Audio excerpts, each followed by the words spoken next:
যতদিন না সমাধান হয় ততদিন 26,000 শিক্ষকরা বেতন পাবেন।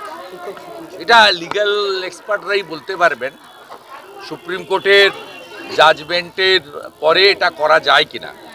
এটা পার্সোনালি আমার পক্ষে বলা মুশকিল। আর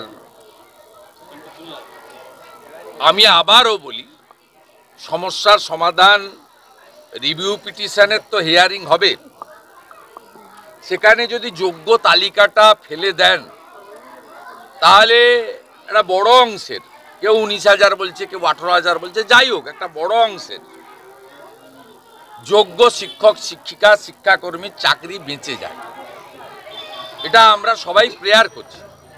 এটা পারে সরকারই একমাত্র করতে, এবং রিভিউ পিটিশনে এটা শর্ট গ্যাপ কি অ্যারেঞ্জমেন্ট করেছে শিক্ষামন্ত্রী সেটা নিয়ে আমি বলবো না এখনই বেতন বন্ধ করে দিন। এটা আমি বিকাশ বাবুদের মতো বলতে পারবো না, কারণ আমি হুঁশযুক্ত মানুষ, কোনো অমানবিক কাজ আমি বলতে পারি না। কিন্তু আমার বক্তব্য হচ্ছে যে আপনাদের হাতে সব রয়েছে, রাজ্য সরকারের হাতে। 2022 সাল থেকে দিদেন জাস্টিস অভিজিৎ গাঙ্গুলির অর্ডার মানলেই পরিণতি হতো না।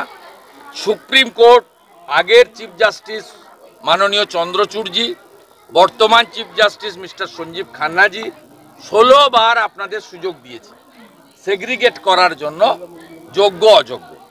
আপনারা যদি এই কাজটা করতেন তাহলে এই চোখের জল দেখতে হতো।